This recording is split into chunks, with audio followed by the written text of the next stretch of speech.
Hello, everybody. Welcome to the Rotoworld Football Show. It is Tuesday, December 23rd. Happy early Christmas. Happy New Year in about 40 days. The New Year's in 9 days, but we're wishing you a happy one anyway.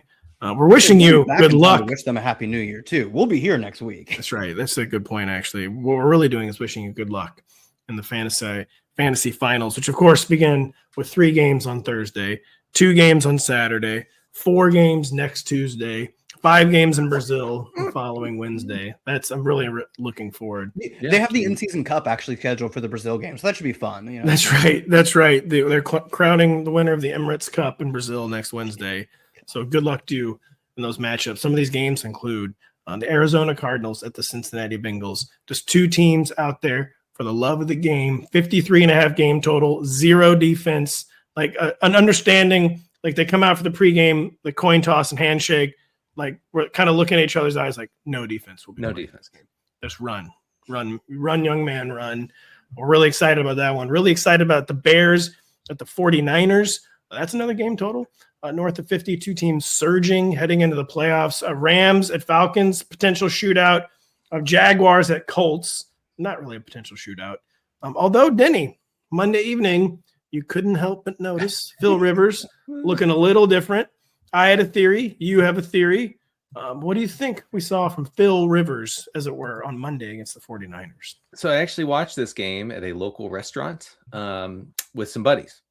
And Rivers drops back on the first play of the game and just rips one 30 air yards down the middle. Of course, it was short by 3 yards. A rip would be a bit strong for that pass to Michael Pittman down the field. Wait a second. Relatively and relative to what we saw in week 15 against Seattle, that was a shot down the middle. I was going to say conceptually, Rivers throwing a deep ball at all, throwing a ball farther than 5 yards downfield. Yes. For his standards, that's a rip. That is a rip. Does it connect? Of course, let's not look at the details, but it's a rip. And so I stood up in the restaurant and I said, Roto Pat was right. all Rivers needed to do. This is what Pat said all last week. Maybe Rivers not lose some scar tissue in his first start, and are we going to have to kick you out of the Chili's again this week? It's 3 times this week. We're not kicking you out again, but we might. It was a mom and pop restaurant. I only eat local. Thank you. No, I'm kidding. I don't. But yeah. So Pat. So I'm like, oh my God, Pat was right. But it wasn't just that throw. Okay. Several throws within 10 yards of the line of scrimmage were on kind of a rope. I wouldn't say like, they weren't like missiles, but they were not lollipops like we saw in week 15. Something changed. I don't know what it was. What do you mean you don't know what? I'm thinking scar tissue. It fully fell out. There's probably 2 pounds of scar tissue just laying on the field somewhere. Right. It was the scar tissue. I should have listened. The scar tissue, the cobwebs. My scar tissue theory was based on real life events with me, where I could not throw for like 2 years. And one day, like something like popped, and something like literally shook loose, and I could throw the football again. I'm like, oh hell yeah. Wow. I'm back. I'm all the way back. I'm going to go try out for my local high school team. See, I wish I would have listened to you for DFS purposes. By the way, missile, I would describe some of those as more like a very beautifully thrown rescue flare.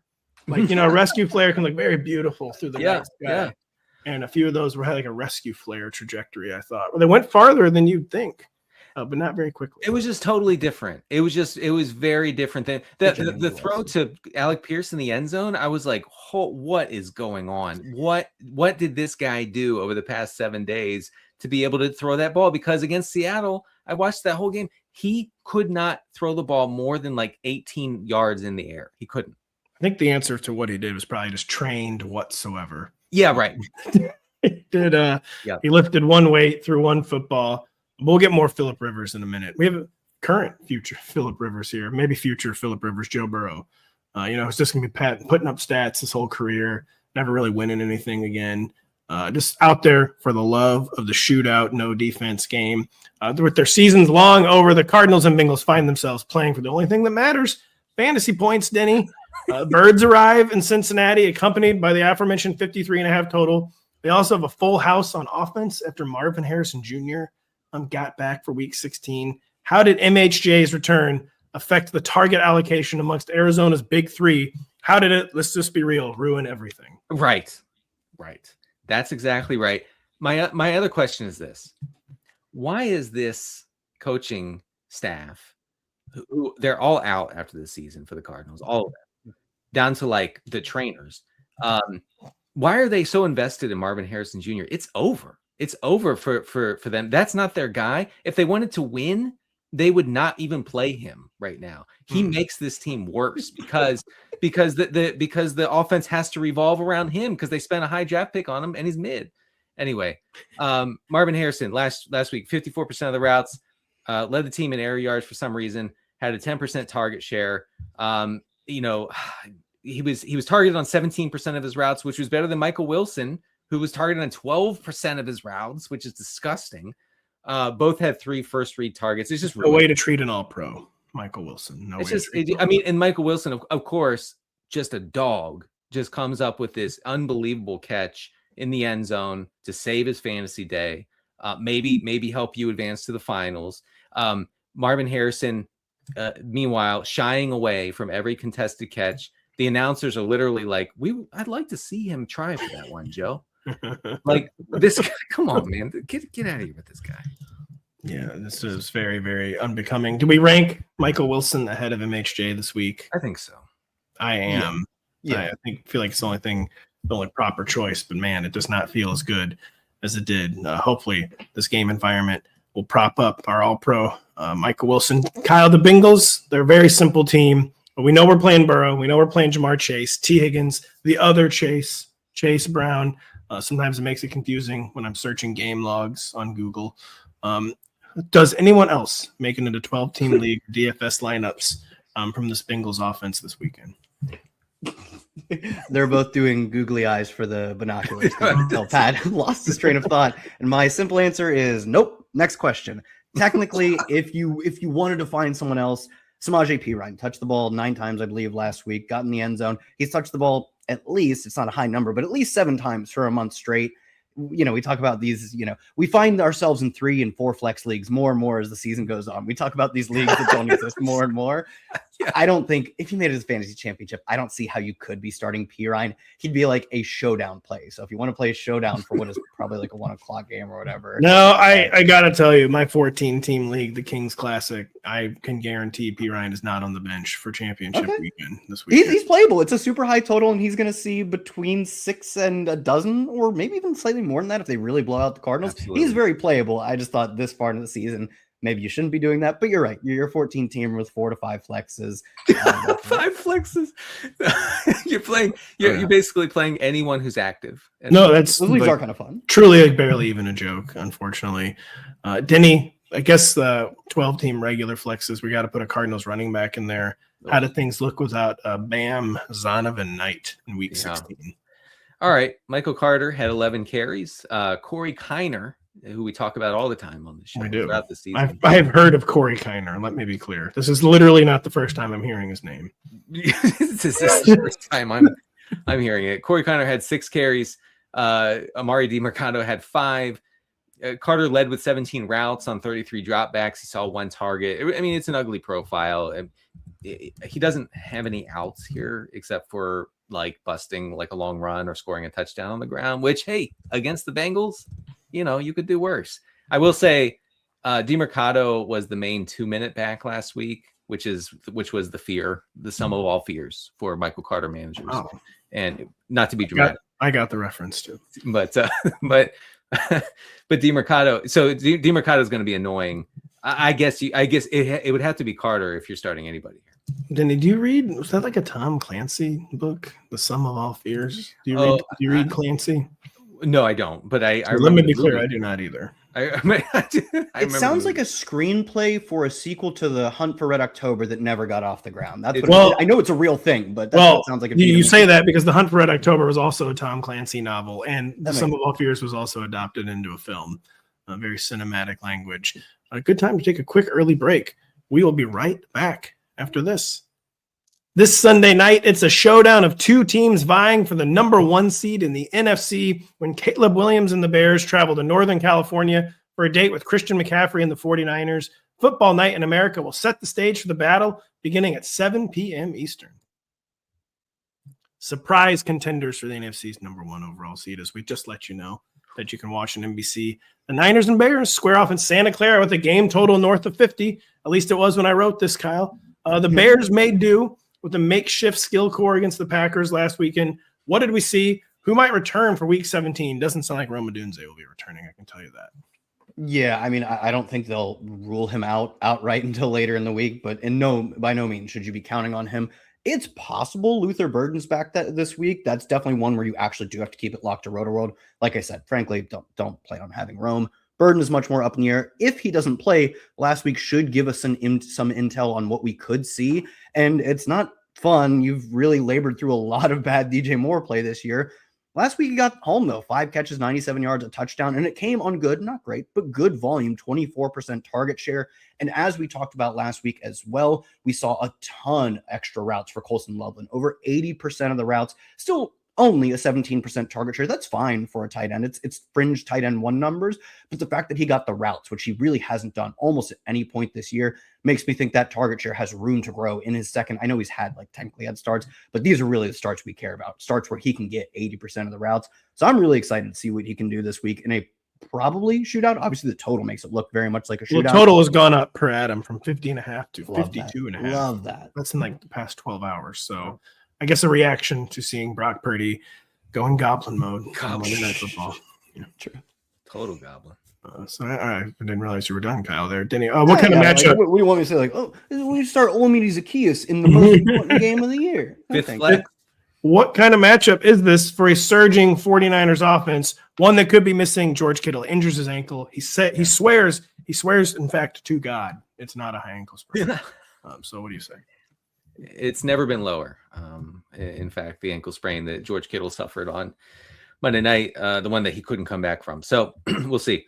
Jake Tunges would be interesting as a streaming play if Kittle is out in this game. That's just my note on the streaming front.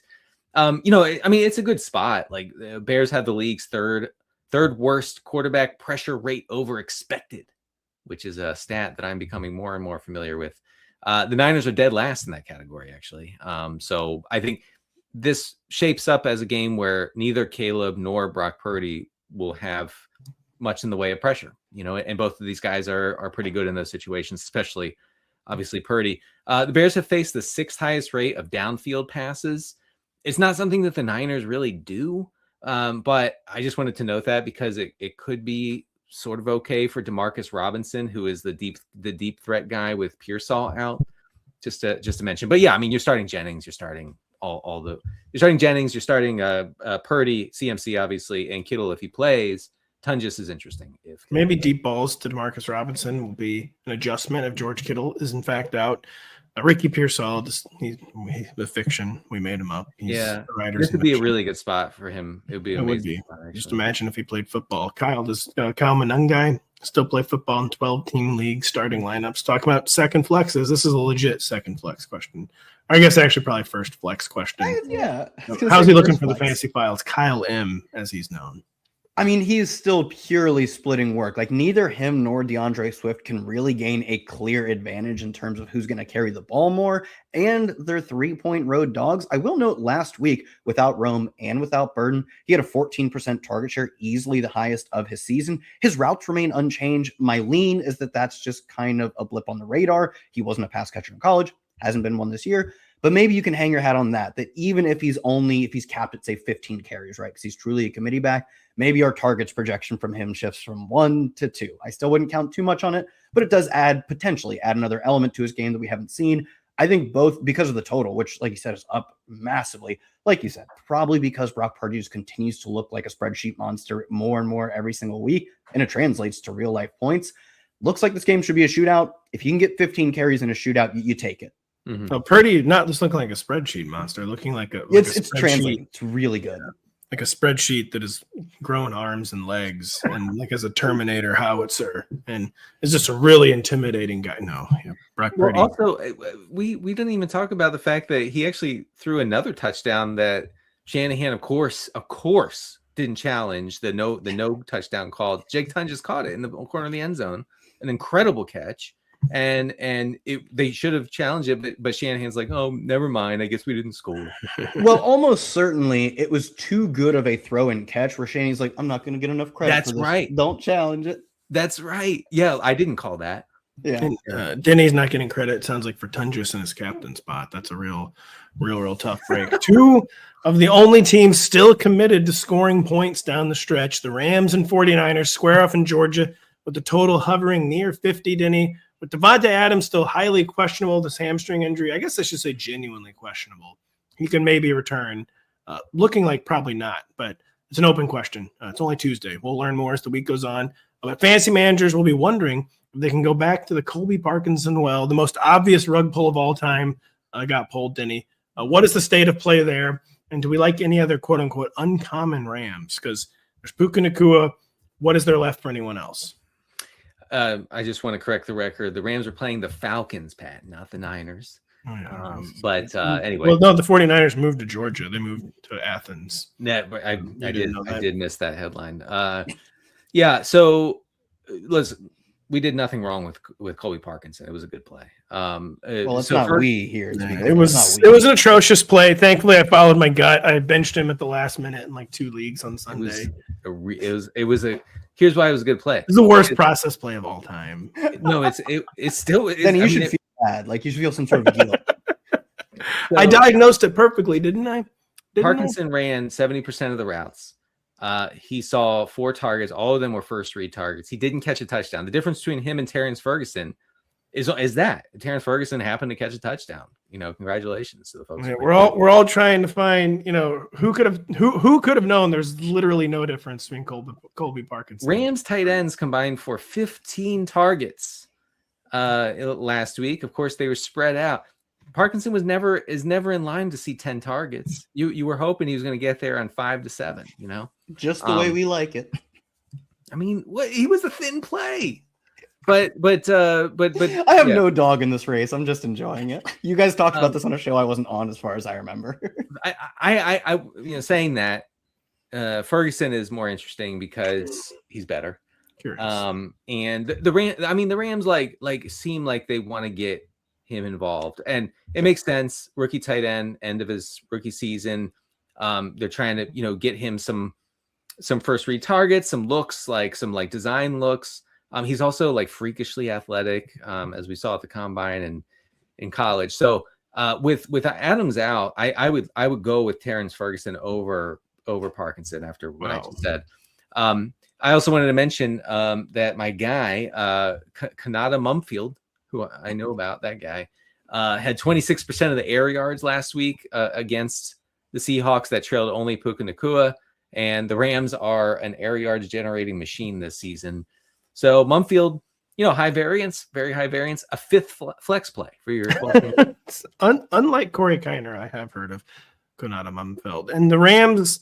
Why have you heard of Konata Mumfield? Perusing many Rams box scores. I think the Rams are just trying to figure out. They want to get the number 1 seed. That's a lot tougher now. But yeah, just trying to figure out which role players can maybe make a play for them in the postseason, Denny. And I do think Terrence Ferguson could be featured a little bit here in these final 2 weeks. Kyle, what is this passing game matchup like for Atlanta? And did Drake London's return affect Kyle Pitts as much as feared? Are we worried about starting Drake London? I guess I should ask this week. I'm sure Denny's live chat on Fridays, he made a lot of, can we play Drake London? Can we play Drake London? He screwed me last week. Can we play Drake London? Why is the answer easily yes? Yeah, I mean, I would not be worried about playing Drake London at all. I will note, though, I even said last week going into this game that I was really worried that London would come back and immediately erase Kyle Pitts, which did not happen. Pitts' usage remained borderline tight end at 1 overall stuff. He was pushing for nearly 30% of the targets. He got over 30% of the air yards. He ends up getting home anyways and all that volume. So to me, you're not sitting Drake London. But Kyle Pitts, there was a chance coming out of last week that he was very sittable. That was not the case. The usage was great. You absolutely have to play him. I have to play Kyle Pitts. Drake London did look. My theory on Drake London was man, they've held this guy out so long. The only way he's coming back is if he's fully healthy, and he did not look fully healthy. I'll say. Yeah, he was limping on the sideline. Yeah, he earned 8 targets. Drake London gets 8 targets. You have to play him, but I do agree that if he goes out and does another inefficient, sort of what Emeka Egbuka has done over the second half of the year, where for a while he was still earning targets, but he just didn't look right. And then that ended up going away anyways. But it wouldn't shock me if he's just not right and you get burned. But your first round, or maybe technically the top of the second round pick, is out there and earning targets in the championship round. You have to play him, right? That is, he earned targets. He didn't do a whole lot with them. He did earn targets. And as far as we know, he avoided setbacks. So Drake London, you do have room for legitimate optimism. Rams secondary has not been defending very well of late, it must be noted. Denny, are we starting Blake Corum in this game where very high floor? He's definitely being the starting mix for a lot of people, but is he the kind of player where you actually want to start him? I think so. Yeah. The Rams running backs last week against Seattle split 37 carries. That's a lot. 23 for Kyren Williams, 14 for Blake Corum. Of course, Corum scored a touchdown, so his output looked a little better. Rams were under their expected pass rate inside the 10-yard line for the second straight game after being ultra giga nuclear pass heavy in that part of the field until the Adams injury. And that's what we talked about on the show last week, maybe the week before too, I forget. But that they would become a more normal inside the 10 and even like a more normal red zone team with Davante Adams out of the lineup. So that's good for Corum, and it's good for Kyren Williams as well. The Falcons profile is something of a pass funnel. I just wanted to note that teams passed it at a 58% neutral clip since week 10 against the Falcons. So I'm wondering, I don't think Blake Corum's locked into 12 carries here, but I do think you can play him. How do we feel real quick about El Kirko? My captain, my captain. I mean, he got away with a rushing touchdown last week. Good enough to play his guys, but another player where how many on the road has to throw. Rams secondary's been bleeding yardage of late. I don't hate him. He's going to take Kirk Cousins in a spot where we know Kirk's going to throw. Is not the spot you want. Kirk's going to take 9 third down sacks. You just hope he can do a lot on convert a lot of second downs. And then every third down where he gets sacked, goes out saying be in the red zone. But, we'll see. I don't hate I do not hate Kirk Cousins this week. The surging Jacksonville Jaguars arrive in Indianapolis as touchdown favorites with an outside shot at the AFC's number 1 seed, Kyle. Trevor Lawrence, he's achieved must-play status in 12-team leagues, but what about his wideouts? Who can fantasy managers actually trust with everything on the line? Just as you think you got to figure it out, Parker Washington goes absolutely ballistic against what we thought was one of the best pass defenses in the NFL. Oh, it's funny. I'm just realizing as we talk about, I think Liam Cohen has a strong candidate for Coach of the Year. There are a lot of good candidates for Coach of the Year, and he's doing one thing that I think a lot of other great coaches around the league have done, which is make the receiver room really frustrating. Every year, Kyle Shanahan's you didn't heard this guy before? He's our wide receiver 1 now. And it works then. They genuinely do spin up really good performances out of guys we just weren't even drafting in the middle of the summer. Obviously, last week, that was Parker Washington. I still would generally cling to our priors of going into last week where Parker Washington is the distant wide receiver 3, but he's now at least in the mix, and it's a really strong matchup. The Colts are down to 20th in EPA per play allowed to opposing passing attacks. They have faced one of the highest pass rates over expected because they're a really good run defense and a poor pass defense. Teams just light them up. And the fact that now Phillip Rivers looks like he can at least make a game entertaining. I don't think they win this game, obviously, but the fact that he can provide a little bit of pushback on offense means that this game could go back and forth. So I think Trevor is obviously a starting QB1, not an elite QB1, but a top 12 fantasy option. I still think the spot means you play Brian Thomas, you play Jacoby Myers, and if you have to, Parker Washington is viable. I would not expect anything similar to last week, but he's viable. And he's closer to viable. He's not in the jokingly 4th or 5th flex. He's in the flex mix. Parker, if you have to, he's a great if you have to guy. Everyone else is hurt. I wish I had a better option than Parker Washington. I do not, so I'm going to play Parker Washington. Let's see, Parker Washington or Christian Watson. I mean, if Love plays, I would go Watson, and if he doesn't, I'd go Parker. Yeah, Parker Washington or Jordan Addison. Oh, Washington. Yeah. Parker Washington or QJ. Who are the Chargers playing? The Chargers are playing the Texans. Denny, you're going to need to know this in a few seconds. They're coming up on the show at some point. QJ. Parker Washington or Debo? Parker, yeah. All right. We're trying to establish the Parker Washington line. Denny, break down what we saw from the Indianapolis Colts on Monday night. I wrote this question before the game happened. Who can – oh, my God. No, the wrong question there. What happened to Colts on Monday? What does it mean for this matchup? All right. First of all, like, we're not getting Phillip Rivers in this game, right? No. So sure. The broadcast talked about this as if the Colts were entirely eliminated. The Colts are not eliminated. They're not going to make the playoffs, right? But they are not, like, they have a path to make the playoffs. And I think as long as that is true, Phil will keep playing. Like I was kind of. He's going to keep playing too. He threw his life away to come back and do this. Also true. Like, he's going to play the final 2 games of the season. Threw his life away. Yeah. This is the most fun he's ever had in his life. It's pretty fun for him, sure. His mic'd up stuff is so funny, by the way. Golly gosh. I mean, yeah, like really, dadgummit. Jimmy Willikers. I mean, there was like a big play on defense or something, and he's on the sideline going, "Oh, honey." I mean, it's by the end of the game, I'm tired. By the end of the game, I'm like, dude, Phil, just say the F word, all right?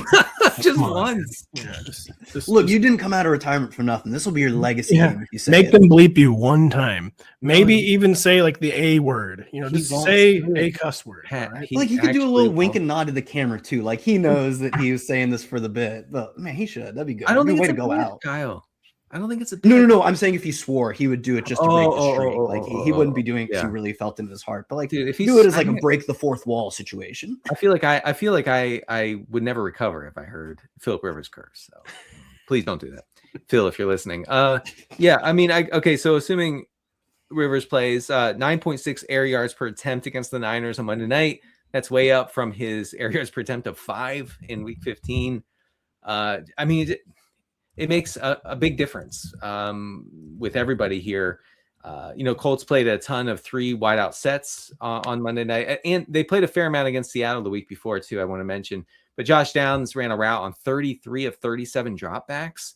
That's really strong. It's something we were not seeing with Daniel Jones under center for the Colts. He led the team with 9 targets, caught 5 for 65.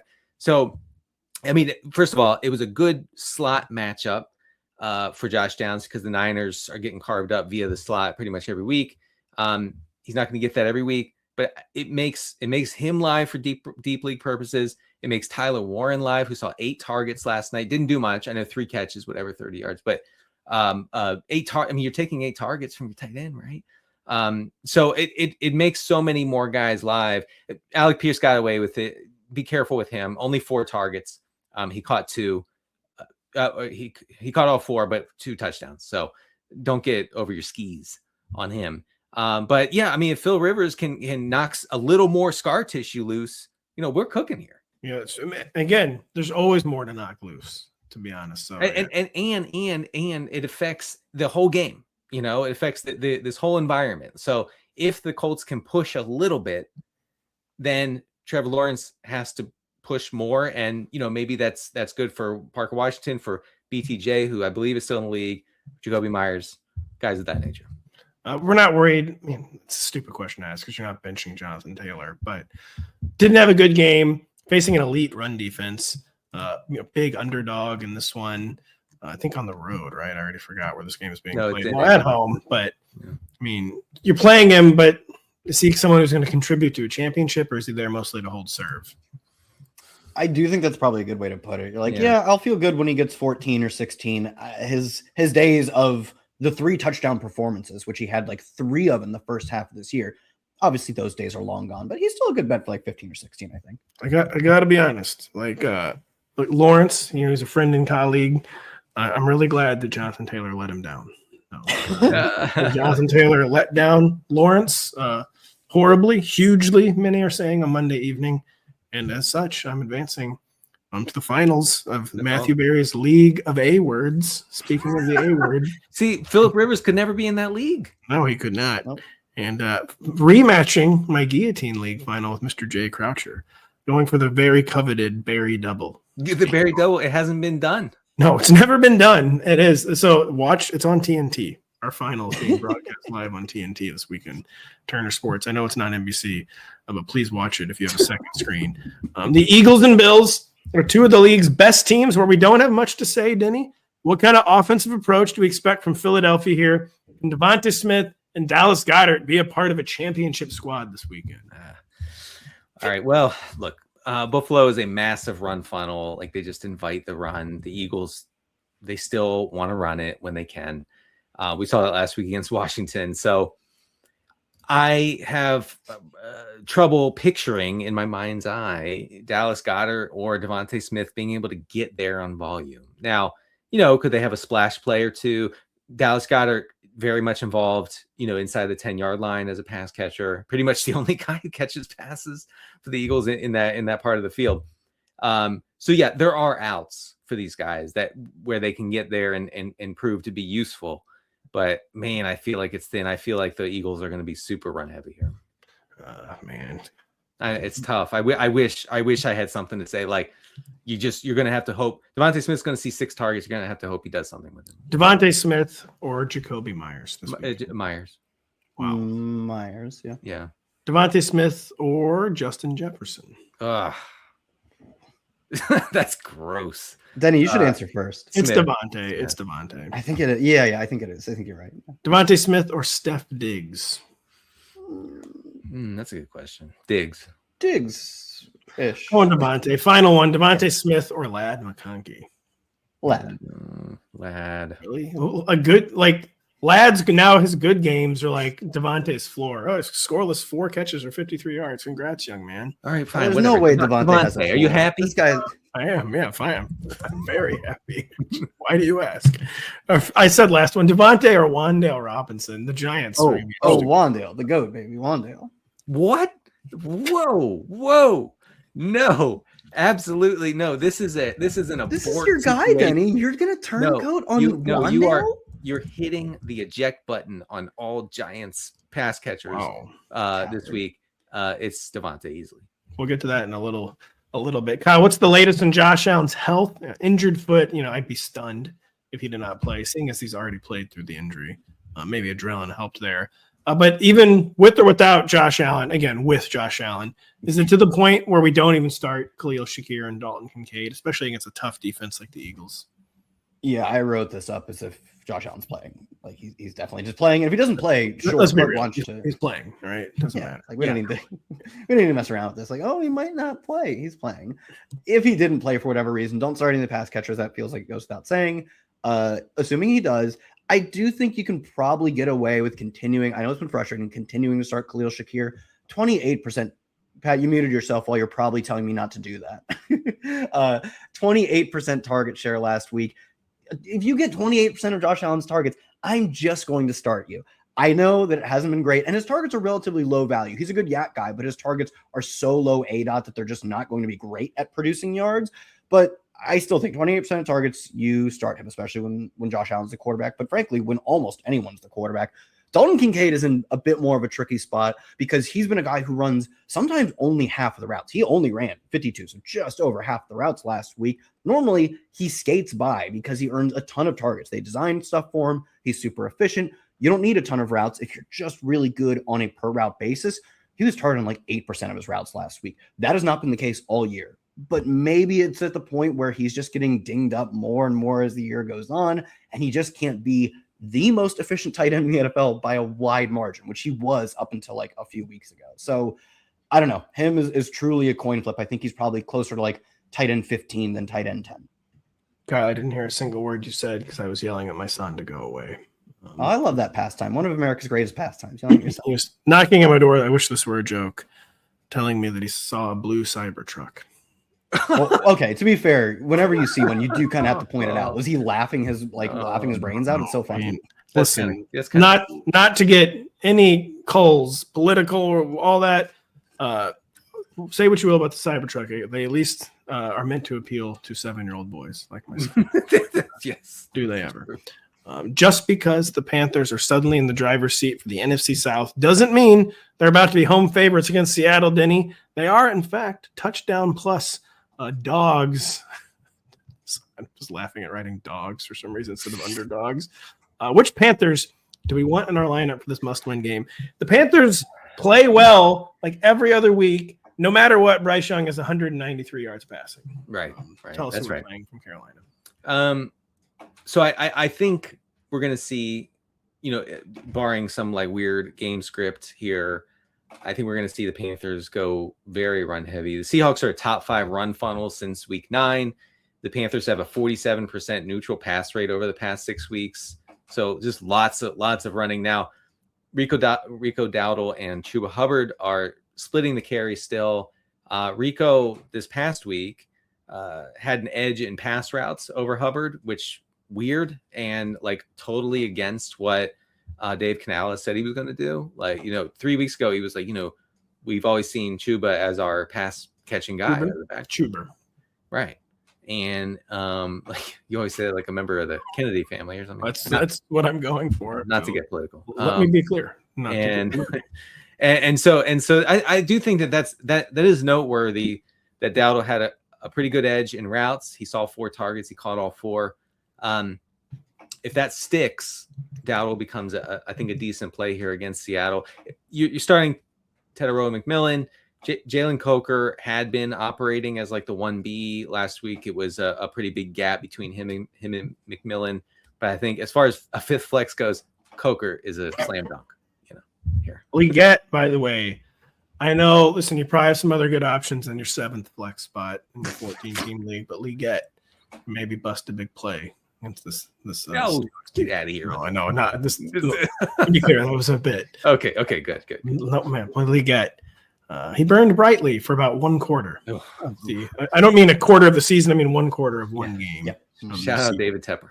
Shouts to David Tepper seeing the Duke's Mayo Bowl. I may have changed the trajectory of your franchise. Kyle, what kind of spot is this for Sam Darnold, who has gotten thoroughly mediocre over the past 5 to 6 weeks? It was good last week. Last week was the Rams game, right? It was like Thursday night or something. That was a good game. Good game. He wasn't good. He was better than mediocre in that game. I mean, no, he actually was not. He really? No. The thing is, though, so he did not play well for the first 2+ quarters. So he put himself in a position where he had to be spectacular. And then I'm not even trying to damn with feigned praise. He was then spectacular. When it mattered most in the game and the season, he was spectacular. I will admit that. It was of his own. I also agree, though, that it was of his own doing, right? He dug himself in that hole, but he actually got out.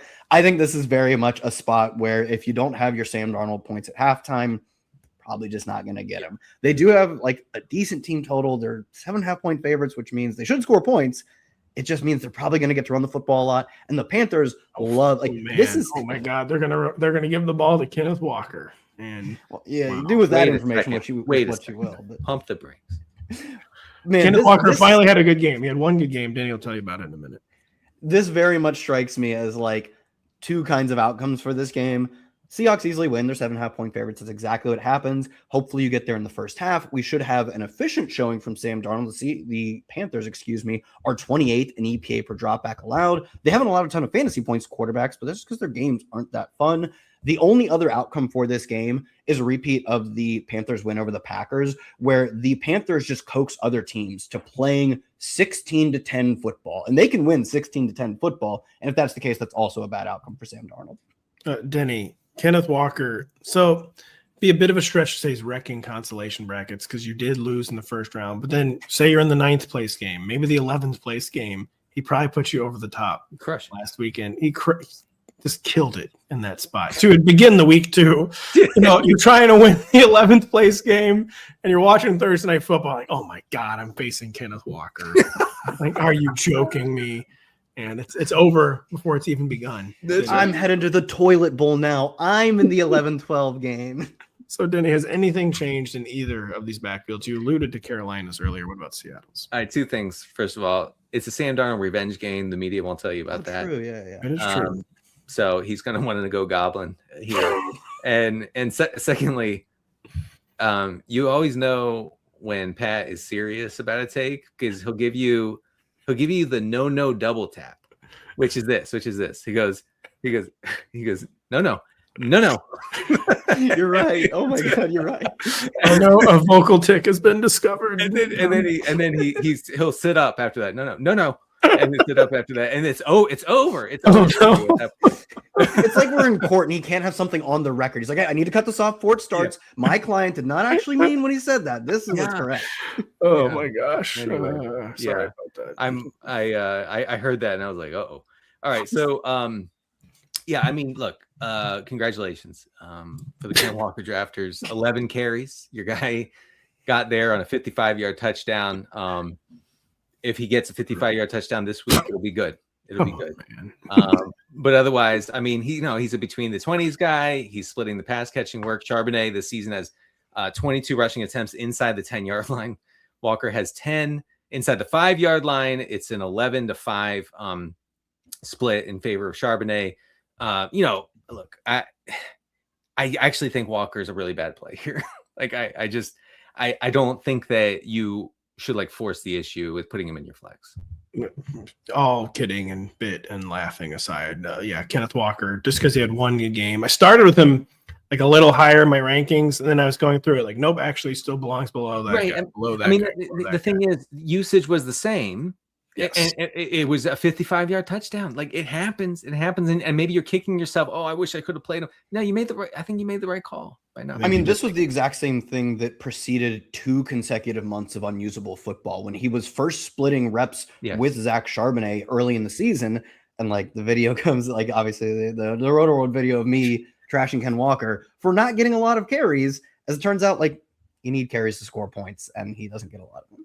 Kyle did nothing wrong. We will continue to do a lot right when we come right back after this.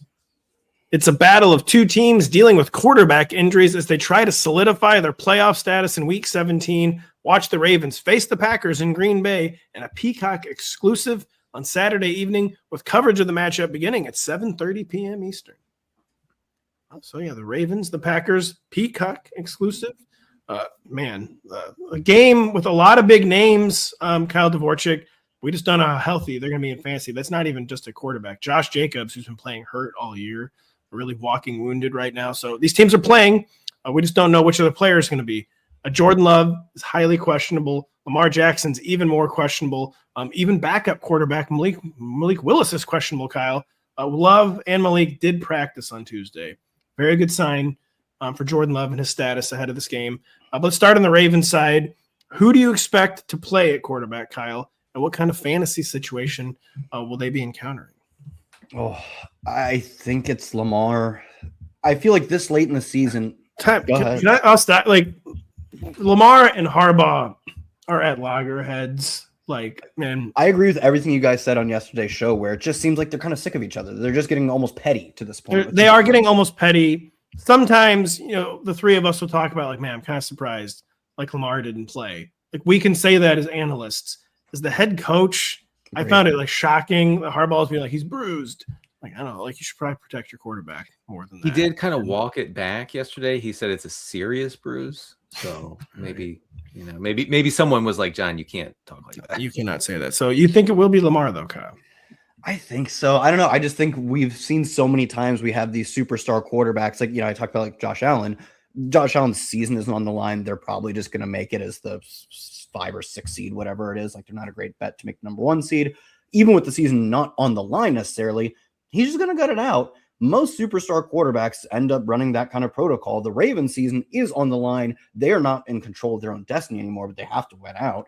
So I think when you get like multiple MVP winning quarterback in that spot, they gut through anything. With that being said, it is hard to say exactly how serious this issue is. Like Harbaugh seemed to downplay it at first, but now he's talking about it being more serious.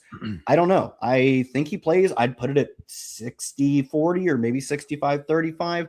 If he plays, I think he's like barely a QB1. He's barely been a QB1 this year. Yes. And so much of it has been the lack of rushing. Do we really think with this back issue, he's going to all of a sudden become that MVP rusher he was? I obviously find that to be very doubtful. If he doesn't play, I still think you can start Zay Flowers, who in previous games Lamar missed, only lost about a fantasy point per game. Obviously, he got worse, but they just focused on him through the passing attack, and it still got him there. Derrick Henry's about the same way. He lost, I think it was in the neighborhood of 1 fantasy point per game when Lamar missed. Obviously, you'd rather him be out there, but he is still playable. They're probably a RB2 and like a wide receiver 2, almost wide receiver 3 for Zay. Zay Flowers, by the way, rather quietly over 1,000 yards receiving. Yeah. I was pretty shocked to see that this week. And I have to say, I would be remiss if I did not give some kudos, #kudos, some props to the bookmakers being very, very brave this week. They have installed the Ravens as underdogs. Oh. For the first time, I believe, since 2018, the Ravens are underdogs in the game. And I know this was hard for them. It was hard. They were crying. Was I even right last week, by the way? Ranting and raving about how are the Ravens favored? And of course they did lose, but it involved the quarterback getting hurt. Oh yeah, that's a good point. Right? That raises a pretty good question. I mean, you were technically right. Yeah. Many would say I was raving and drooling. You got worked up. That's the original working title of a Pink Floyd song. Any differences in the Jordan Love and Malik Willis offenses? Do we even actively like any Packers pass catchers right now? And I guess you can talk. Concussions are weird, obviously. But the fact that Jordan Love is practicing at all on Tuesday, Packers still have a lot to play for. They're probably in the playoffs, but they don't want to leave anything to chance. I think Jordan Love will play. Potential differences, do we like any Green Bay pass catchers regardless of the quarterback right now? I mean, it's a spread out passing attack still, although Christian Watson has kind of sort of asserted himself as the wide receiver one. I would say de facto to soften the wide receiver one thing, because we're talking about 30% air yards, like 18% targets over the past 3 weeks. That's good. It's not dominant. It makes him very playable in 12-team leagues if Jordan Love is under center here. And I say that because with Jordan Love under center in this game, in this environment, you're talking 200 to 250 total team air yards from him, right? With Malik Willis, you might get to 100 team air yards, and that is really hard for anybody to get there, except for like a huge, like after the catch run, from Watson or whatever, which is possible. But anyway, Malik Willis, 30 to 40% neutral pass rate when he's under center, depending on the game. So it's going to be almost impossible for any pass catcher to get there. I will say Emmanuel Wilson, if Malik Willis is under center, Emmanuel Wilson would be in play, I think, even if Josh Jacobs plays, because it would be that run heavy. Yeah. So Kyle, speaking of Josh Jacobs, any concern about this guy plays every week, but it's getting to the point where it almost seems like he can't play.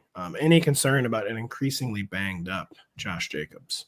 Oh, very concerned. I mean, last week, Emmanuel Wilson just straight up out-carried him 14-12. That was in part because maybe they were pulling him vaguely. I couldn't remember. I missed the second half of this game for Christmas festivities. Did Josh Jacobs play second half? So he played in the second half. He fumbled in the third quarter. I remember exactly the minute. I was like maybe at the 7-minute mark, and did not touch the ball again from that point onward. He was also banged up, and maybe it's a situation where if there's just any concerns about his hands or his consistency, that's all he was out there for, because he just couldn't play. Like, he wasn't offering you a ton as a banged up player. He was just out there because he's a system knower. He's going to keep the ball secure. The moment he fumbles, he kind of lose those elements of his game. And you're just like, let's just play the guy who's not hurt. Maybe that's it. Maybe that wasn't a true benching, more of just like, this is the situation we find ourselves in. Yeah, I doubt it was a punitive benching. That's how I kind of feel. Like, you don't punitively bench Josh Jacobs. He's been a warrior for this team this year, playing through all these injuries. So some of both would be what I'd call it. But he also didn't run almost any of the routes. Obviously, he didn't play for a ton in the second half, but we ended up getting only 25% of the routes. Emmanuel Wilson ran 34% of the routes. That was in part because he got a ton of reps over the second half of the game. It's probably just an ugly committee whether or not Josh Jacobs is like full practice this week, limited. Obviously, if he's out, Emmanuel Wilson just gets 25 touches and you start him as an RB2. I think they're both, like Denny said, probably vaguely playable. Wilson pretty playable as an RB3, and Jacobs as a low-end RB2 if they both play. I think even if Jordan Love is out there, it's going to be a very run-heavy script for them. So, Peacock exclusive, Ravens and Packers. I will let you know who's actually playing in the game as the week goes on. The Texans and Chargers are both rounding into form heading into the postseason, Denny, but that is not stopping the bookmakers from installing a game total south of 40. Again, that was Monday evening. It's Tuesday. Maybe it's changed. So sue me. It's been a confusing fantasy ride of late for the Chargers. Is anything shaking loose, speaking of scar tissue, when it comes to discernible pass catcher usage patterns? First of all, I'll never sue you. And secondly, thank you. So the Chargers last week, it was fun. Like, if you played Justin Herbert, it was a lot of fun. If you played some of the pass catchers, it was all right. But it's ugly. Like these discernible patterns you're asking me to find, they're not there. Wow. Ladd McConkey, 6 targets, leads the way last week against Dallas. Quentin Johnston, 5 targets. He didn't run a ton of routes. He ran like 68% of the routes. Quentin Johnston did. But he was an air yards hog, 126 air yards. That was 43% of the team total. I mean, can you bank on that every week? I don't think so, but it is a sign that maybe he's back to full health and like a high variance wide receiver 3 type, I guess. Keenan Allen only half the routes again, like as usual. I mean, he had 5 catches on 5 targets, but it's just like, so what at this point? So like, Quentin Johnson, I think, is playable. And then you're playing Ladd. Aronde Gadsden, like Dunzo dust completely. Just, Yeah. 1 target, like not running many routes. I guess that whole thing is over. So QJ is interesting. Yeah. Wow. We love our QJ. We love our QJ. Never thought see the day. Kyle, the wheels all the way up for Marion Hampton without Kamani Vidal, or is Kamani Vidal like even out this week yet? He injured his knee in week 16. Yeah, that was my note. Harbaugh called him day to day. Could play, couldn't. I kind of assume he plays. You're still playing Hampton either way, but if he doesn't play, it totally is wheels up. Maybe we'd see some carries for Hassan Haskins. Haskins ended up taking over, I believe, for 4 carries last week, but he did not run any routes. This should not cut off your train of thought, but this is not a joke. I had been stashing in a 14-team league Hassan Haskins on IR Really for like 2 months. It was just because I could. Like, I never intended to use him again. But if you want to know that power over the league, if you just exactly, right? I got an extra roster spot because of this. Bet you didn't think of that. Anyway, sorry. Continue. Didn't run any routes. And if we get Amari and Hampton to run all the routes, this is obviously me talking if Kamani Vidal is out, Haskins plays the RB2 role. Maybe Haskins steals 3 or 4 carries, or 4 or 5 carries even, but you're getting all the routes for Hampton. And that would really juice the PPR number. So you're playing him either way, but you feel great if Vidal doesn't play. Denny, do we like a second Texans pass catcher, with the first, of course, being Nico Collins? Jaden Higgins been kind of fading the past 2 weeks, at least in the box scores. I don't know his usage, not catching many passes, though, the past 2 weeks. So the thing that no one talks about, except for me, constantly in the pages of Rotoworld, keep it locked to Rotoworld, by the way, this weekend, is that the Texans are like an air yards machine at this point. Second most total team air yards on the year. Does it matter for anybody outside of Nico Collins? Not really. But it might one day. Nico Collins is a smash here, I think. They're top 3 in total team air yards since week 10. Higgins, Christian Kirk, and Hutchinson are rotating routes. There's no like reliable option among those 3. I want to say Dalton Schultz running 86% of the routes over the past month. He's being targeted on 21% of those routes. It's a pretty strong profile for a tight end. I don't think he's like a huge ceiling play on a weekly basis, but you're not going to find someone better on the waiver wire. So just make sure you throw in Schultz. I will say, just looking at this game, at how these teams might attack each other, I like it to go over. This 39.5 total is really 2 good teams with I struggle to see this as like a slog between these 2 teams. So don't shy away from this game because the total is so ugly is what I would say. I think this should be one of the bets I play. I've placed 3 bets the past 2 weekends. I've hit all 3. Oh, I'm a golden god. And been grinding the Publix sports books, not the public sports, Publix as in the grocery store chain. They're actually, I kind of get the feeling the same guy setting the lines for the Publix and the Kroger sports books. I feel like maybe the DOJ should look into that. But should this be one of my bets this weekend, the over on Texans Chargers? It depends on the sports book, whether it's the Subaru Outback sports book or the Subaru Forester sports book. But yes, the Jewel Osco one I should check out. A lot of the grocery store lines are soft. I will say a lot of those grocery store books do not have professional lines yet. Kyle, what is the state of this injury-marred Texans backfield? Woody Marks is practicing. We do know that. Yeah, if he returns, you're probably playing Woody Marks. He's going to be a top 24-ish back. If he doesn't play, though, you are, I say with roughly the same amount of hesitation, probably playing Jawar Jordan, who got 65% of the carries last week. He got 2/3 of the short down and distance work. It's going to be a close game. The Texans are slight underdogs, but it's close enough that you don't think they're getting game scripted out of it. If he's getting the bulk of the between the tackles work, he's getting the goal line opportunities. He's a top 36 fantasy back. I don't think there's any scenario in which anyone else is playable. That sounds right to me. Boy, we gotta talk about the Dolphins now, and actually we gotta talk about the Bucs. This team, the slumping Bucs. Slumping's probably not strong enough of a word, Kyle. Are visiting the sagging Dolphins as 5.5-point road favorites. It's difficult to believe Tampa Bay could be favored against anybody right now, but so is life when Quinn Ewers is the opposing quarterback. Can we trust Bucs pass catchers not named Mike Evans? Things are getting even more grim for Emeka Egbuka of late. Yeah, I don't think there's a non-Mike Evans player you can trust. Chris Godwin ran over 80% of the routes last week. He's been locked into even 2 wide receiver sets. He did earn a 24% target share, which I would normally say, like, oh, you can play him this coming week. Mm-hmm. But man, he's been averaging, this year he's at 1.18 yards per route run. It's one of the worst marks in the league. He is completely unplayable, even when he gets all of the routes. I don't think I wouldn't play him. At least I'm not playing him on my fantasy teams. But as you pointed out, things just continue to devolve for Emeka Egbuka. He ran fewer routes than Jalen McMillan last week. He's running as the team's wide receiver 4. You can't play that. By the way, I know like everyone is sharing this stat. Like I can't take credit for this. Like everyone is noticing this and pointing this out. Mike Evans over his final 2 games only needs to average 349 yards to get to 1,000. And I just want to put that out there, right? Look, I said online today, until it's triple zeros and week 18, I'm banking on him getting to 1,000. It's just happening. I don't know. So are they like we thought the Taysom thing was a bit wild, right? Like you've seen nothing yet. No, Mike Evans. Like they're just trying to do.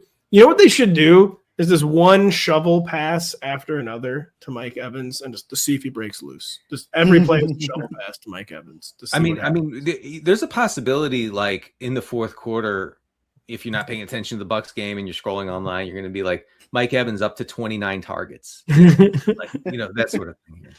But. Denny, what did we see from Quinn Ewers in his first NFL start? Was not his first start though. Was it enough to say we can start Jalen Waddle and Devin Achane in this game? What about Darren Waller? Yeah, Waller is, outside the top 12, I think, but playable, certainly, especially if you assume negative game script, which I think is a good assumption here for the Dolphins. Dolphins, I will say, 14% below their expected pass rate last week. Really quite run heavy. But, you expect that. They're trying to protect Quinn Ewers, the future of the franchise there. So protect their dignity too. Yeah, yes, you always want to do that. The Dolphins, they don't even pretend they have any dignity left. No, they're protecting nothing. So there was a change in kind of like the receiving opportunity here.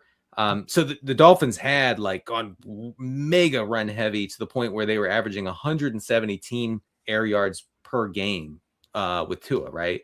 That's nothing. That's like very bottom of the league, right? So last week with Ewers, they had 228 against the Bengals, total team air yards. That makes it possible, I think, for Waddle and Waller to get there. You're starting Achane, just because his involvement is so good. So Darren Waller, 12-team leagues. You consider that a viable play? Do I want to play him? No, but I think he would be better. Like, don't get like sucked into like Chiga Okonkwo or anything. Darren Waller or Dalton Kincaid, if he even plays. I think Dalton Kincaid. I'm looking at Waller's. Waller was targeted on 31% of his routes last week. That's pretty strong. Darren Waller, quote unquote, your guy, Colby Parkinson. Waller. Darren Waller, or this one's too easy. Travis Kelce. Waller. Yeah. Waller. Kelce. I'm a little surprised Kelce's even playing. What a way to go out for Kelce. Mm-hmm. This is honestly how a career should end. I'm not even kidding. Like You shouldn't end in triumph because you know why? Oh, because it's the only way they'll go. You should play until the wheels fall off. Like you should not retire a year too early. Like that's always the worst idea ever. Like go out like Favre, go out frozen, and like they have you in a wheelbarrow. Like my memory may be faulty. Favre, the game where he got hurt, it felt like he was like in a wheelbarrow.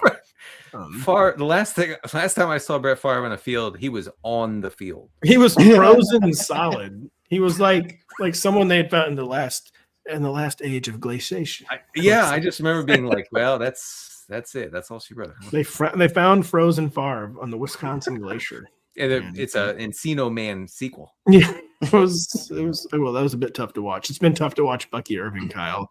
What do we even call Bucky Irving at this point as he loses all goal line work? Can't be benched, but like genuinely not kidding. Most teams that had Bucky Irving have probably been eliminated. What do you even get it? He had 19 carries last week. They're all useless though. What do we do here? I think you're playing him. They're 5.5-point favorites. He had 19. You might not know this. He had 19 carries last week. It's a lot of carries. Didn't have a single target. He ran about half the routes, which like he's kind of a 2.5 down player. But when I say 2.5, I usually mean early downs, half of the passing downs.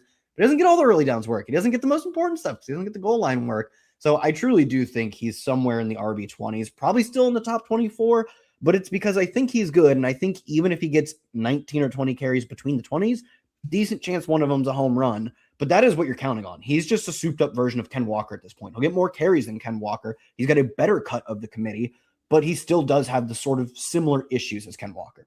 I almost felt like bursting out into tears as compared Bucky Irving to Kenneth Walker. And it made a lot of sense. Very, very sad. The Saints and Titans are both playing their best ball of the year, Kyle. But the game total is still struggling to reach 40. Let's start with the Saints. Does Tyler Shuck have any streamer juice? And what about the dreaded Taysom Hill? Because this is not a joke. I really do kind of feel like last week was a one-off for Taysom Hill. And not even kidding that it was like a Superdome going away party.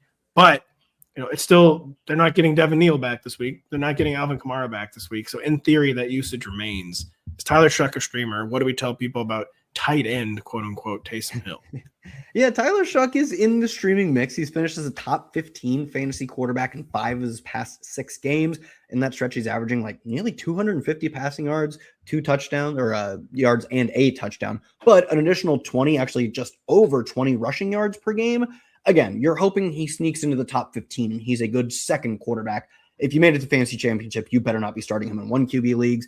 In fact, I do generally agree with you that I think last week, I think the Saints posted a picture of him doing the thing where he walks into the tunnel and waves away the crowd. Like that's the retirement post. That is the iconic thing you do, is you sort of give the crowd one last goodbye, because it almost certainly will be his last home game specifically, assuming he's not back with the Saints and probably is just done. But the alternative is like, let's load up Audric Estime and Evan Hull with touches, right, which they clearly also don't want to do that. I think you have to, even if you split the baby, you say he's going to be somewhere in the middle of what he was last week, which was, I believe, like 16 touches plus a pass temp, which isn't technically a touch in that sense. 16 touches for a tight end. Even if he cuts that in half and only gets 8, I know they're carries. You don't expect him to be as effective at scoring fantasy points than catches. Even if he gets 8 touches, that's bordering on tight end 1 stuff. I do think you have to play him this week. I agree. Probably temper expectations from what we saw last week. That was genuinely, I think, at least 20% of a send-off. That was giving the people what they wanted. I do think like 6 to 8 touches is probably a much more realistic projection, because, they should see what they have in Audric Estime. The answer is probably nothing, but like he might be on the team next year, whereas they're signaling very strongly that Taysom Hill will not. Denny, Cam Ward is playing better. It's not really like fantasy points have followed. Yeah. Do we play any Titans not named Tony Pollard in this one? Tony Pollard, of course, just running right through. He's the galloping ghost in consolation bracket. Running right through. That's a good one. Tony Pollard, 4th in the league in rush yards over the past 2 weeks, naturally. He has 35 carries to 16 carries for Tajay Spears over those 2 games. By the way, Spears has been really efficient on his touches over the past 2 weeks. Like, these guys Spears and Pollard got together and said, nobody's stopping us now. Like we are running roughshod through everybody. So the Titans backfield is cooking. I don't think you can use Spears in 12-team leagues. I think you can use him in 14-team leagues as a 9th flex. No, I'm kidding. Yeah, I do think he's usable in 14-team leagues. But Pollard is legit. Chimere DK got away with it last week. 3 catches on 4 targets for 40 yards and a touchdown. Don't chase that. Chikakonkwo targeted on 50% of his routes last week. He got away with it. Don't chase that. It's Pollard and Spears or bust right now. DK, I guess you could say, if you're lacking options and around the wide receiver 4 range, he could hit a big play. Most of those big plays come on special teams, but he could hit a big play. I think that would be the only story you can really tell yourself. Cam Ward, it's really flying under the radar because Trevor Lawrence has improved so much. Caleb Williams playing better. Tyler Shuck playing well. Cam Ward has made like actual tangible progress. I think it's only 7 sacks over his past 4 games. Turnover free the past 2 games. Multiple scores. 3 straight starts. So Cam Ward is playing better, Denny. You know, it's frustrating. His best game came against Seattle, weirdly. And in that game, he ran a lot. Like he left the pocket, he picked up yards especially on early downs, and like made the later downs more reasonable, more gettable, right? And the coaches were like, "That's what we talked to him about. We want him running more. We want him making decisions, leaving the pocket, gaining yards." He has not done that since, and I feel duped. Cam, run. Maybe they don't want him. Maybe they changed their tune. Maybe they don't want him to get hurt. Interim coach now. Who knows? But Cam Ward is playing better. Finally, some optimism heading into 2026. Denny, the absolutely unthinkable has happened. The Las Vegas Raiders are favored in a football game. All it took was the Giants not reporting the stadium last Sunday. Where has anyone found the New York Giants? They were not at the stadium. I don't even remember what team they played. All I know is that they did not show up. We will get to the Raiders in a second. But that was one of the most insane no-shows we've ever seen for the Giants against the Vikings. It's in my notes. Is there hope? It was a one-off, or is this team in Operation Shutdown and nothing matters right now? It's Operation Shutdown to the point of like the league might want to look into it a little bit. Just like take a peek at what's going on in the Giants organization, because Mike Kafka, I've seen him at the kiosk at Publix like a lot. This is give up football, right?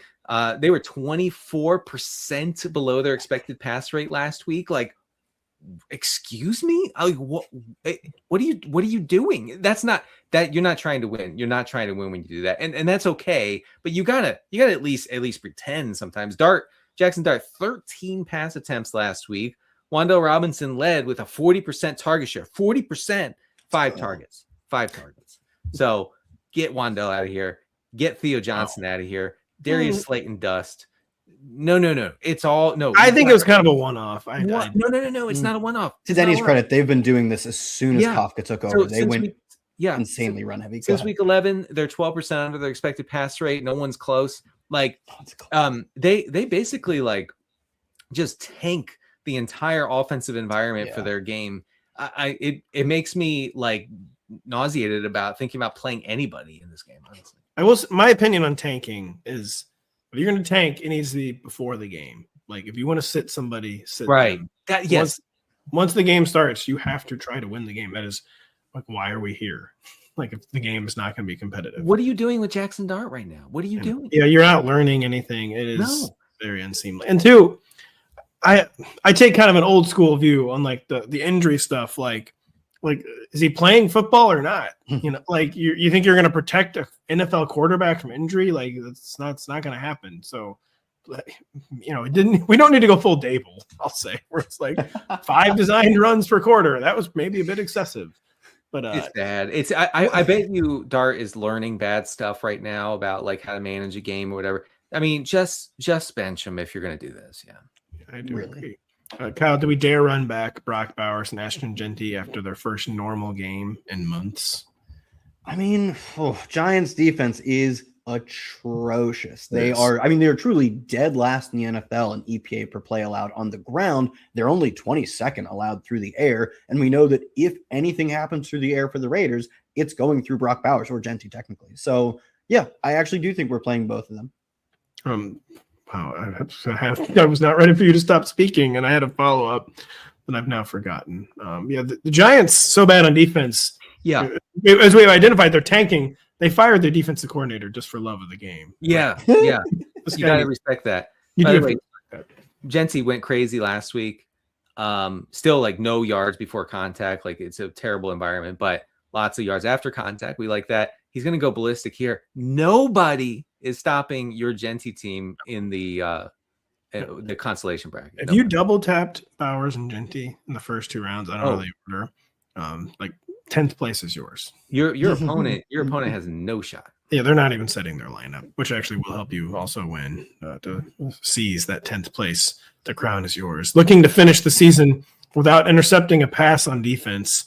The New York Jets are set to scrimmage a Patriots team operating as 2-touchdown road favorites, Kyle. Is this a situation where we need to worry about the game conditions being so non-competitive that the Pats' passing attack just might not get there in fantasy? And on the other hand, is Ramondre Stevenson a potential league winner if Travion Henderson sits Travion in the concussion protocol? Yeah, as far as the passing attack goes, I was going to say that maybe the fact that they just will not pass the football more than 5 times in the second half does give you an excuse not to point chase with Stephon Diggs or not to go to guys like Matt Collins and Kayshon Boutte.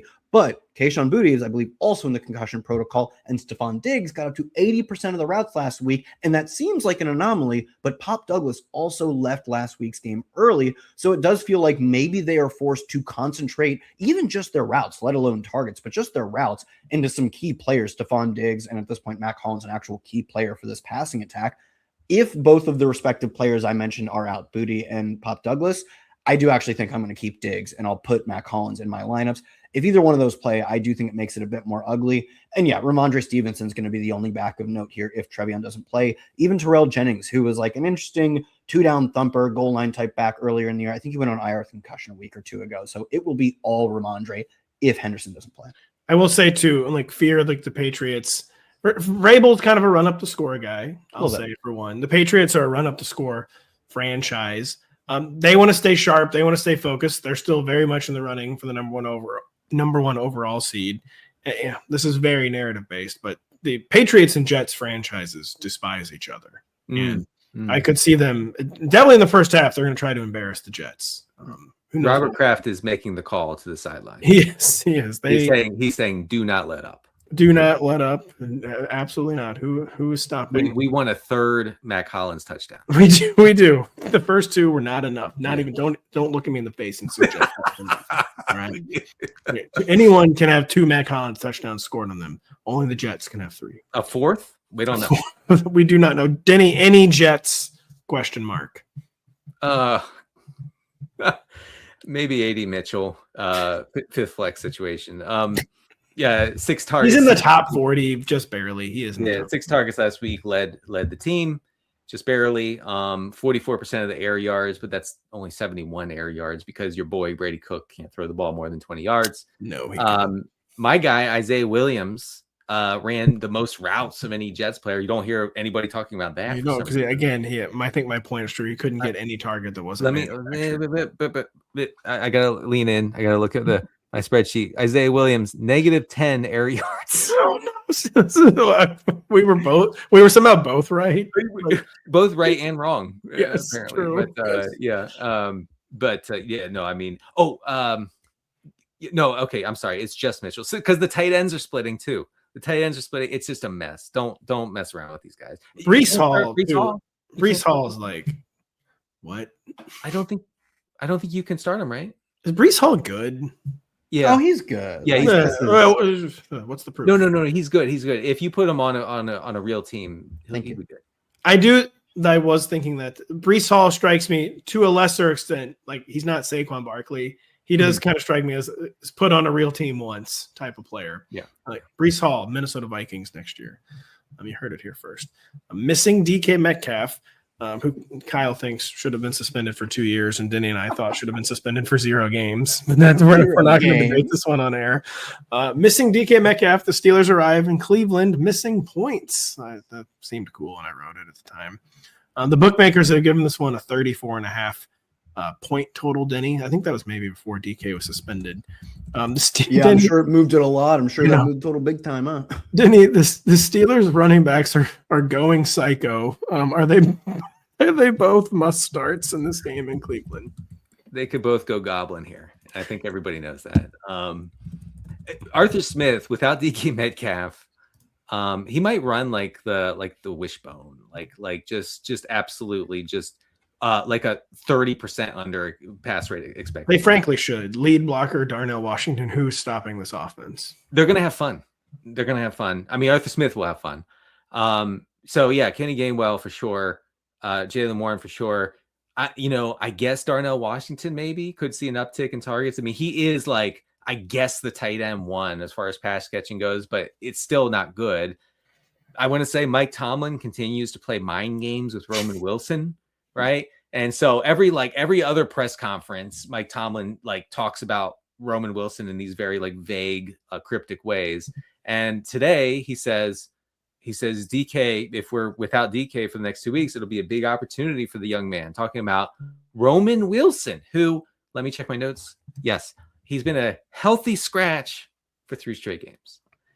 A healthy scratch behind Adam Thielen, by the way, who just got to Pittsburgh 15 minutes ago. And so I don't know. I don't know what we do with these receivers. It's pretty ugly. Calvin Austin, I guess, is somewhat interesting. I don't know. I think he might be banged up too, actually. He's banged up too. I don't know his status. I mean, injury reports aren't out yet. We're early, but he's banged up too. So if Austin misses and Metcalf is suspended, Roman Wilson, who is stopping these Roman Wilson best ball teams? My Roman Wilson best ball teams are going to be humming this week. Should Steelers fans be happy or like deeply upset that they're doing it yet again? Like the Steelers, it looked like the party was finally over. I think after the Bills game, like the party's never over. Tomlin finally stopped, and he's immediately resumed getting away with it. The party is. I mean, this guy will coach for 40 years, and he will never have a losing season. He will not. Assured. I think winning the AFC North makes it vaguely worth it. You get an extra playoff game. You get an extra home game specifically out of it. So they're not the sacrificial Bills lamb for once, because it goes out saying Bills could never get the number 1 seed, and so they always had to host a wild card game, and that the Steelers are always the 7th seed. But that is neither here nor there. Kyle. Quinshon Judkins out the final 2 games of the season. We don't know if Dylan Sampson's going to be back. What do we make of this Browns backfield? Yeah, shoot shot. You make it in the trash can. I'm not playing these guys. I mean, not even quote unquote Rock Sanders. Rocket, like Rocket, man. Rocket. So, I mean, he was like, I thought he was kind of an interesting prospect coming out of South Carolina and I believe Arkansas before that. I don't think he got drafted. I think he was Texas A&M before that, Appalachian State before that, North Dakota State, Arizona State. He committed to Vanderbilt, but he didn't actually play for Vanderbilt. He spent a semester at Iowa State. So, I mean, he led the team with 11 carries last week. Travion Williams, the only other running back of note, if Sampson doesn't play, only saw 3 attempts. You're getting a large percentage of the between the tackles work for Rocket Sanders if Dylan Sampson does not play, and it's only a 3.5 point spread. The wind chill in Cleveland's going to be like -6. I don't actually know if that's true. It's just like par for the course at this time of year. You don't have to look it up. It's actually unseasonably warm in the Midwest, I'll say. Although it's supposed to be getting cold again on Sunday. I was going to say, I'm going home. I'll be home by the time this game is. Don't worry, it'll be cold by the time you get back. It'll be miserable by the time I get there, I'm pretty sure, at least for my standards. So he's playable-ish, and not even in the like 9th flex kind of way. He's going to get all of the work in a game that is projected to be close. That's playable. And if Sampson plays, just play him. I think that's a good play. Say, is Raheem totally off the radar? Sampson had a hand injury. I kind of get the feeling he will be back. But if he's back, I would not play Rocket Sanders. I actually do think there's maybe a committee that happens there, because we actually saw Raheem Sanders play a little bit of goal line and short yardage stuff in the first 2 weeks when Quinshon Judkins was not back with the team. He stole a touchdown that I desperately needed for Dylan Sampson. He bit me, and I'll never forget it. So I think it's probably a committee where Sampson's the clear lead. He's the future RB2 of this team, you'd assume, behind Judkins. You want to see more of him if he's active. I think he's a top 36 at best option, and I feel better if it's just one of them. Just let it be Sanders this week.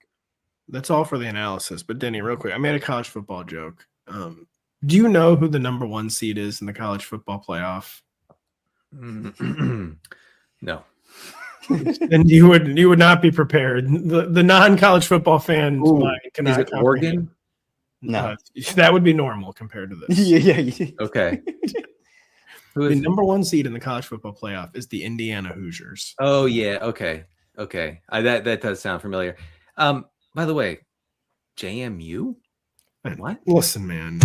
We don't have time to talk about how awful college football is right now. It's such a farce that Texas and Notre Dame were not allowed to get blown out in the first round. Instead, it was these small schools. I'm sorry, but Tulane? What?